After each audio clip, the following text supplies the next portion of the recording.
রাসূলুল্লাহ হাদিসের কিতাবের মধ্যে বলেছেন, সাহাবীদেরকে বললেন, একদিন সাহাবীদেরকে বললেন, একদিন, ও আমার সাহাবীরা, সবচেয়ে অসহায় ব্যক্তি কারা? সাহাবায়ে কেরাম বললেন, ইয়া রাসূলুল্লাহ, আমাদের মধ্যে যাদের ধন সম্পদ নেই, আমাদের মধ্যে যাদের স্বর্ণ মুদ্রা নেই, আমরা তাদেরকেই ভাবি তারা হলো সবচেয়ে বেশি অসহায়।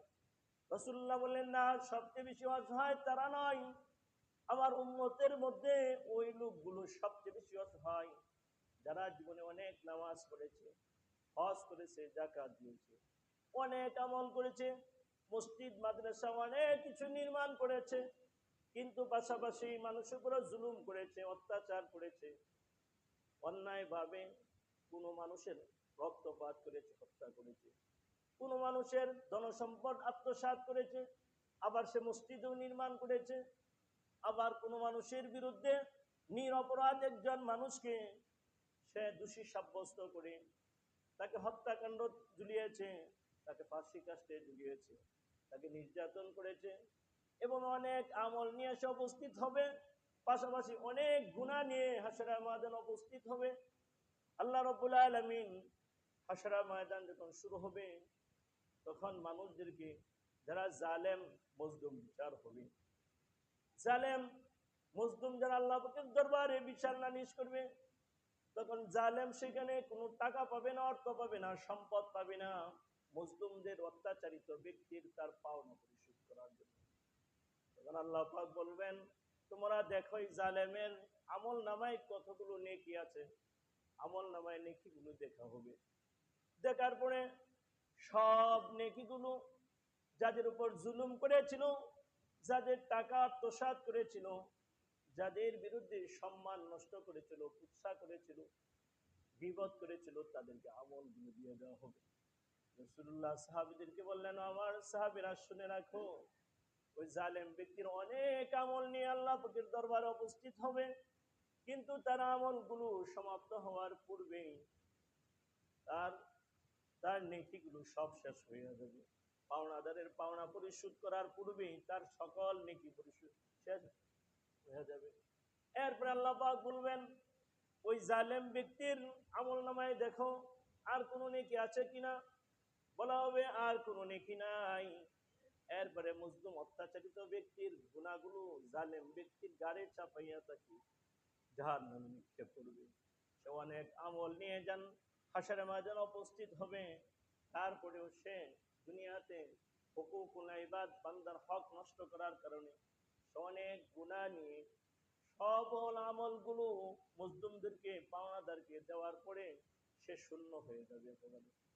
সে লাঞ্ছিত, অপমানিত করে আল্লাহ পাক বলবেন তাকে জাহান্নামে নিক্ষেপ করার জন্য। সাহাবীদেরকে বললেন, আমার সাহাবীর হাশরের ময়দান যখন শুরু হবে, কোন ব্যক্তি নামাজ পড়ে না, এটা আল্লাহ পাকের হক, আল্লাহ পাক ইচ্ছা করলে ক্ষমা করে দিবেন। কিন্তু হুকুকুল ইবাদ, যার আপনি একজন ভাইয়ের হক নষ্ট করলেন, সম্পদ নষ্ট করলেন, একজন ভাইকে কষ্ট দিলেন, এই হক আল্লাহ পাক কখনো ক্ষমা করবেন না যতক্ষণ পর্যন্ত ওই ব্যক্তি ক্ষমা না করে। এমনকি হাশরের ময়দান যখন শুরু হবে, পিতামাতার সন্তানের উপর জুলুম করেছে, অন্যায় করেছে, অনেক প্রবাসী ভাই আছে, অনেক টাকা অর্থ সম্পদ বিদেশে থেকে উপার্জন করে টাকাগুলো বাবার নামে পাঠিয়ে দেয়, কিন্তু বাবা ওই টাকাগুলো নিজ স্বাধীনতায় সকলকে দিয়ে দেয়।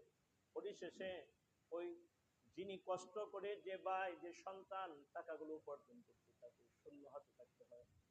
এই যে বাবা হয়ে সন্তানের উপর জুলুম করলেন, এটাও হাশরের ময়দানে বিচার হবে। তখন বাবা বলবে, তুমি তো আমার সন্তান।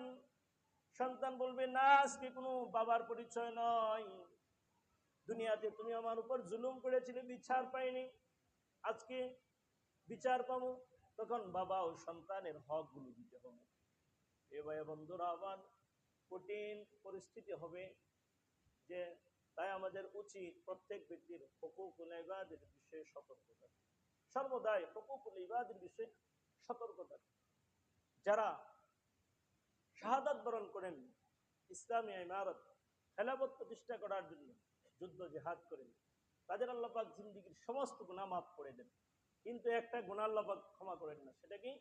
হুকুকুল ইবাদ, বান্দার হক আল্লাহ পাক ক্ষমা করবেন না। তাই বান্দার হক সম্পর্কে সতর্ক থাকা উচিত, সতর্ক থাকা উচিত আমাদের। রাসূলুল্লাহ সাহাবীদেরকে বললেন, মৃত্যুর আগেই বান্দার হক তুমি মাপ চেয়ে নিবা। যদি তোমার কোনো ভাইয়ের হক তুমি নষ্ট করে থাকো, তার কাছে ক্ষমা চেয়ে নিবা। অন্যথায় হাসরের ময়দানে তোমার উপস্থিত হতে হবে অসহায় অবস্থায়। তাই আমাদের উচিত, আমার কোনো ভাইয়ের আমি হক নষ্ট করেছি, আমার প্রতিবেশীকে আমি কষ্ট দিয়েছি, আমার বোনের হক আমি নষ্ট করেছি, বোনের ওয়ারিসি সম্পত্তি দেয় না। অনেক ভাই আছেন বোনের সম্পদ দেয় না, এই যে বোনের সম্পদ দিচ্ছেন না, এটা তার হক, হক নষ্ট করবে। স্ত্রীর মহারণা, এটাও স্ত্রীর হক, মহারণা পরিশোধ করলেন না, সারাটা জীবন বেচারি সে আপনার ঘর সংসার করে বলে সে মহারণা চায় না, সংসারে অশান্তি হবে, কিন্তু এই মহারণা হাসরের ময়দানে স্ত্রীর হক, স্ত্রী স্বামীর বিরুদ্ধে মামলা করবে, এই মহারণা পরিশোধ না করার কারণে এটা দেওয়া ফরজ। ঠিক তেমনি ভাবে সকল হকগুলো, বান্দার হকগুলো মৃত্যুর আগেই পরিশোধ করা, যাতে কেউ আপনার কাছে আমার কাছে কোনো আমার বিরুদ্ধে আপনার বিরুদ্ধে আল্লাহ পাকের দরবারে মামলা উপস্থাপন করতে না পারে, আমার বিরুদ্ধে আপনার বিরুদ্ধে কোনো অভিযোগ দাখিল করতে না পারে, সর্বদাই সতর্ক থাকা। আল্লাহ পাক তৌফিক দান করুন। আল্লাহ রাব্বুল আলামিন গত জুমায় বলেছিলাম, যারা পাপিষ্ঠ হবে, যারা নেককার বান্দা হবে, তাদের আমল নামা যখন দেওয়া হবে তাদের অবস্থা হবে খুবই সুন্দর।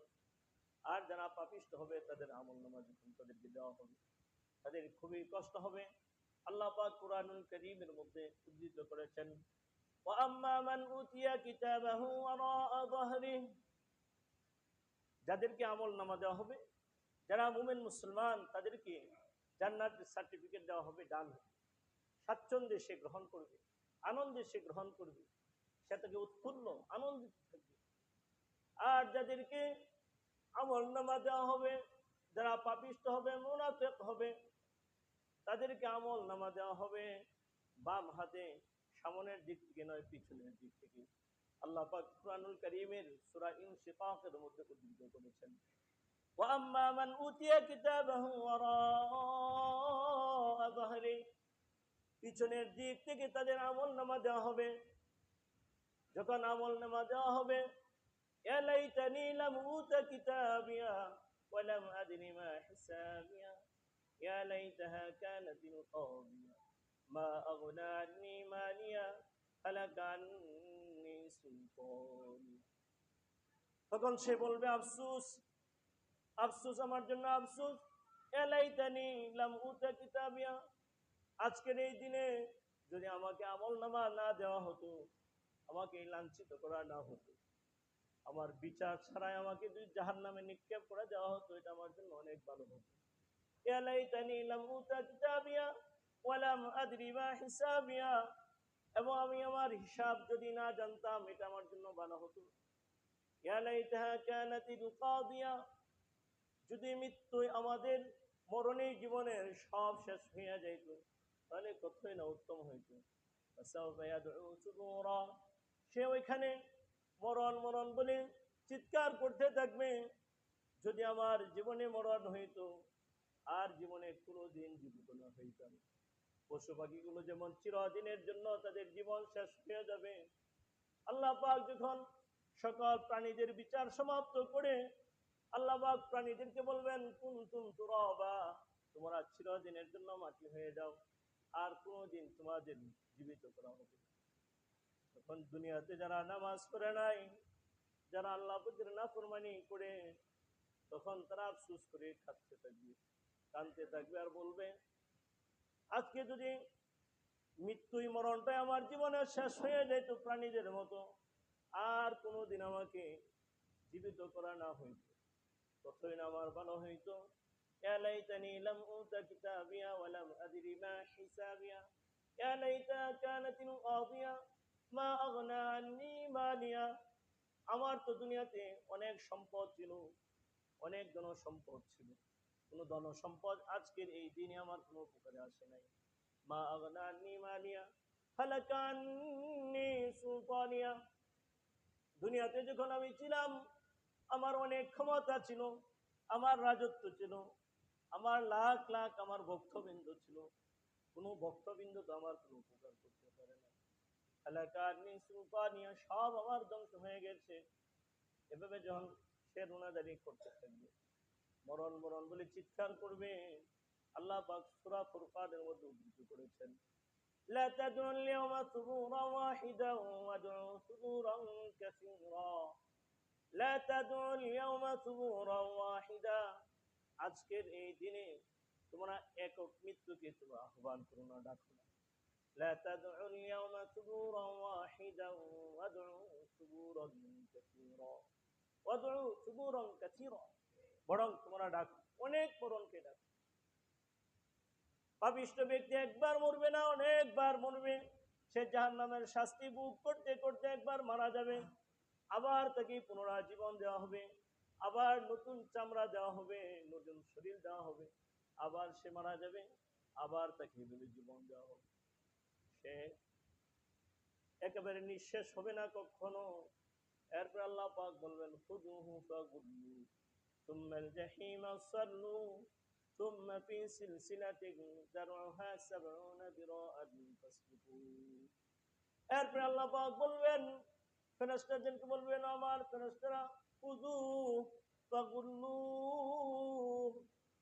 ওদেরকে তোমরা পাকড়াও করো, যারা দুনিয়াতে আল্লাহ পাকের নাফরমানি করেছিল, নামাজ পড়ে নাই, আল্লাহ পাকের অবাধ্যতায় লিপ্ত ছিল, তোমরা তাদেরকে পাকড়াও করো। খুযু ফাগুল্লু সুম্মাল জাহিমা সাল্লু, অথবা তাদেরকে নিক্ষেপ করো জাহান্নামের মধ্যে। এরপর আল্লাহ পাক বলবেন, তাদেরকে শিকল দ্বারা বন্দী করো। সুম্মা ফি সিলসিলাতিন যারউহা 70 যিরাআন ফাসলুকু, তোমরা তাদেরকে শিকল দ্বারা বন্দী করো, যেমন আসামিদেরকে শিকল দ্বারা বেঁধে কাঠগড়ায় দাঁড় করায়, ঠিক তেমনি ভাবে আগুনের শিকল দ্বারা তাদেরকে পাকড়াও করা হবে, বেঁধে দেওয়া হবে। এমন শিকল হবে যে 70 গজ লম্বা হবে। এরপরে তারা চিৎকার করতে থাকবে, ফালাইসা লাহুল ইয়াওমা হাহুনা হামীম ওয়ালা তাআমুন ইল্লা মিন গিসলিন, যাদের আমলনামা দেওয়া হবে বাম হাতে, সেখানে কত বন্ধু বান্ধব, কত আত্মীয় স্বজন, কত অন্তরঙ্গ বন্ধু ছিল। আমার দলের জন্য আমি প্রাণ দিয়ে দিলাম, কিন্তু ইসলাম কি বলে সেটা দেখলাম না, কোরআন কি বলে সেটা আমি দেখলাম না, আমি আমার বন্ধুকে খুশি করার জন্য প্রাণ জীবন দিয়ে দিলাম, কিন্তু কোরআন কি বলে সেটা দেখলাম না। ফালাইসা লাহুল ইয়াওমা হাহুনা হামীম, আল্লাহ পাক বলছেন কুরআনুল কারীমের মধ্যে, সূরা হাক্কার মধ্যে, এই বন্ধু তোমার কোনো উপকারে আসবে না। ফালাইসা লাহুল ইয়াওমা হাহুনা হামীম, তোমার বন্ধুর অনুসরণ তুমি করেছিলে, তোমার বন্ধুর অনুসরণ করে, তোমার দলের অনুসরণ করে তুমি নিজের জীবনকে বরবাদ করেছো, ইসলামকে তুমি বরবাদ করেছো।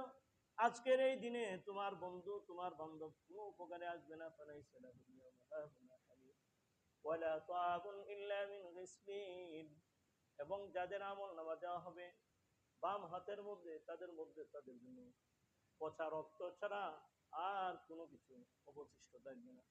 খাওয়ার জন্য শুধু থাকবে তাদের জন্য নির্ধারিত পচা রক্ত।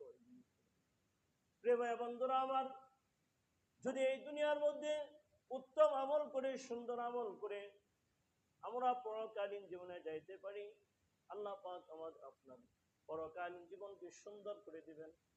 আর যদি এই জীবনের মধ্যে আমরা আমাদের জীবনকে সুন্দর করতে না পারি রে ভাই, হাসরের মাঝে অনেক কান্নাকাটি করবো, আমরা অনেক গুনাহগারি করব, আমাদের চোখের পানি শেষ হয়ে যাবে, মানুষ রাগে গুসায় নিজের হাত নিজের শরীরকে ছিঁড়ে দিবে, তাতে কোনো উপকারে আসবে না।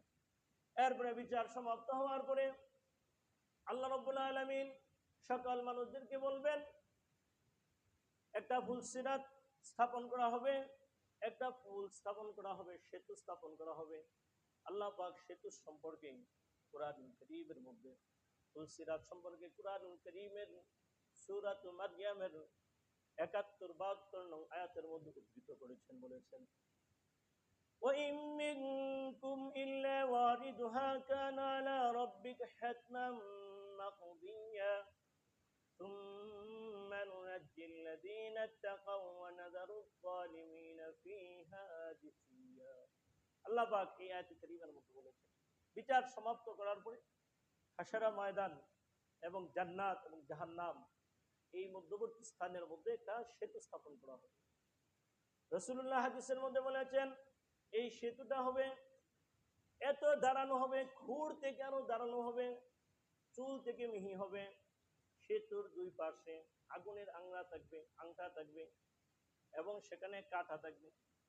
যে ব্যক্তির আমল খারাপ হবে এই আংটাগুলো তাকে গ্রেফতার করবে এবং জাহান্নামের মধ্যে নিক্ষেপ করে দিবে। আল্লাহ পাক এই আয়াত কারীমার মধ্যে তিনি বলেছেন ওয়াইম মিনকুম ইল্লা ওয়ারিদুহা, তোমাদের মধ্যে এমন কেউ নেই যে এই সেতু সে ওখানে পৌঁছাতে হবে না। তোমাদের মধ্যে এমন কোনো ব্যক্তি নাই যে এই ফুলসিরাত অতিক্রম করতে হবে না, অর্থাৎ প্রত্যেক ব্যক্তির এই ফুলসিরাত অতিক্রম করতে হবে। কানা আলা রাব্বিকা হাতমান মাকদিয়া, এটা তোমার প্রভুর চূড়ান্ত ফয়সালা, তিনি ফুলসিরাত স্থাপন করবেন। সুম্মা নুনাজ্জিল্লাযীনা তাকাউ, যারা দুনিয়ার জীবনে নামাজ পড়েছে তাকওয়া অবলম্বন করেছে আল্লাহ পাক বলতেছেন আমি তাদেরকে উদ্ধার করব। ওয়া নাযারুয যালিমিনা ফিহা জিসিয়া, এবং যারা পাপিষ্ট হবে, যারা আল্লাহ পাকের নাফরমানি করেছে দুনিয়ার জীবনে, আমি তাদেরকে অধপস্ত করে, অপমানিত করে, লাঞ্ছিত করে, নতজানু করে তাদেরকে আমি জাহান্নামের মধ্যে নিক্ষেপ করব। আব্দুল্লাহ ইবনে মাসউদ রাদিয়াল্লাহু আনহু তিনি বর্ণনা করেন হাশর ময়দান যখন শুরু হওয়ার পরে, বিচার সমাপ্ত হওয়ার পরে আল্লাহ পাক ফুলসিরাত অতিক্রম করার আগে নূর বন্টন করা হবে। আল্লাহ রাসূল হাদিসের মধ্যে বলেছেন মান হাফাযা আলাইহা কানাত লাহু নূরান, যে ব্যক্তি দৈনিক 5 ওয়াক্ত নামাজ আদায় করবে আল্লাহ পাক তাকে নূর দান করবেন। ফুলসিরাত অতিক্রম করার জন্য আল্লাহ পাক নূর তাকে দান করবেন, নূর দান করবেন। আব্দুল্লাহ ইবনে মাসউদ রাদিয়াল্লাহু আনহু তিনি বলেন রাসূলুল্লাহ বলেছেন যে আল্লাহ পাক কাউকে নূর দান করবেন পাহাড় সমপরিমাণ, আল্লাহ পাক কাউকে নূর দান করবেন তার দেহ পরিমাণ, শরীর পরিমাণ, আল্লাহ পাক কাউকে নূর দান করবেন একটা খেজুর গাছের ডালা পরিমাণ, আল্লাহ পাক কাউকে এতটুকু পরিমাণ নূর দান করবেন। তারা আমল কম হওয়ার কারণে আঙ্গুলের মাথার সমপরিমাণ নূর দান করবেন, একবার নিভে যাবে, একবার জ্বলে উঠবে। আল্লাহ পাক যাকে নূর দান করবেন বেশি, যারা আমল সবচেয়ে সুন্দর হবে, রাসূলুল্লাহ হাদিসের মধ্যে বলেছেন, হাদিস শরীফের মধ্যে, ওই ব্যক্তি বাতাসের বেগে, বিদ্যুতের বেগে তারা ফুলসিরাত অতিক্রম করে জান্নাতে পৌঁছে যাবে। এরপরে এক পরবর্তী ব্যক্তি থাকবে যাদেরকে আল্লাহ পাক আমল কম থাকবে, নূর কম থাকবে, তারা উটের গতিতে, ঘোড়ার গতিতে তারা ফুলসিরাত অতিক্রম করবে। আর এক প্রকার দল থাকবে আল্লাহ পাক তাদেরকে এতটুকু পরিমাণ নূর দান করবেন, তারা পায়ে হাঁটার গতিতে তারা ফুলসিরাত অতিক্রম করবে। আর এক দল থাকবে, আর এক প্রকার দল থাকবে তারা হামাগুড়ি দিয়ে অতি কষ্টে কোনোভাবে সেই ফুলসিরাত অতিক্রম করবে, একবার জ্বলে উঠবে, একবার নিভে যাবে, আবার কিছুক্ষণ পরে জ্বলে উঠবে, আবার নিভে যাবে, আবার জ্বলে উঠবে, আবার নিভে যাবে। এভাবে অতি কষ্টে দীর্ঘ সেতু পার হবে। পার হওয়ার পরে রব্বুল করিমের দরবারে গিয়ে উপস্থিত হবে বান্দা। হে পাক পরওয়ারদিগার রব্বুল আলামিন, সকলেই আমার অগ্রে চলে আসবে এবং আমি অতি কষ্টে ফুলসিরাত অতিক্রম করে আপনার দরবারে উপস্থিত হয়েছি কেন? আল্লাহ পাক বলবেন হে আমার বান্দা, দুনিয়াতে তুমি আমল করেছিলে কম, খোদার নাফরমানি করেছিলে বেশি, যে কারণে তোমার এই পরিণত হয়েছে। কোনোভাবে হামাগুড়ি দিয়ে আল্লাহ পাকের দরবারে উপস্থিত হবে। আর যারা মুসলিম হবে, যারা মুনাফিক হবে, মুনাফিক নর নারী, তারা নূর পাবে না। يوم ترى المؤمنين والمؤمنات يسعى نورهم بين أيديهم وبأيمانهم بشراكم اليوم جنات تجري من تحتها الأنهار خالدين فيها যালিকা হুয়াল ফাওজুল আযীম। আল্লাহ পাক সূরা হাদীদের মধ্যে উদ্ধৃত করেছেন, যারা মুমিন মুসলমান নর নারী হবে তারা তাদের সামনে নূর দেখতে পাবে।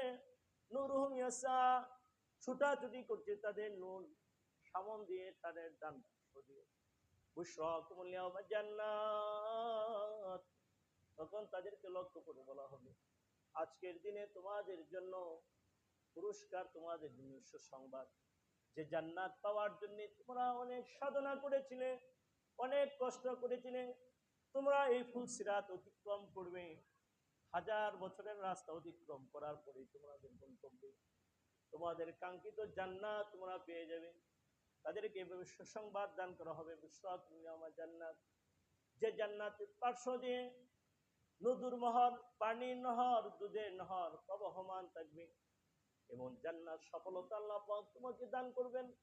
যালিকা হুয়াল ফাওজুল আযীম, এটাই হলো তোমাদের জন্য মহান সফলতা। আর যারা মুনাফিক নর নারী থাকবে তারা মুসলমানদেরকে বলবে, আমাদেরকে সামান্য নূর দাও, আমরাও যাতে ফুল সিদ্ধা অতিক্রম করতে পারি। না, তোমাদেরকে ফুল নূর দেওয়া যাবে না, এটা আল্লাহ পাকের পক্ষ থেকে অনুমতি নেই। তারা অতি কষ্টে তাদেরকে জাহান্নামের মধ্যে নিক্ষেপ করা হবে। যে কথাগুলো বললাম, কথাগুলোর উপর আমল করার তৌফিক দান করুন। সকলে আমিন। যারা সুন্নাত করিনা ক্বাবলাল, যারা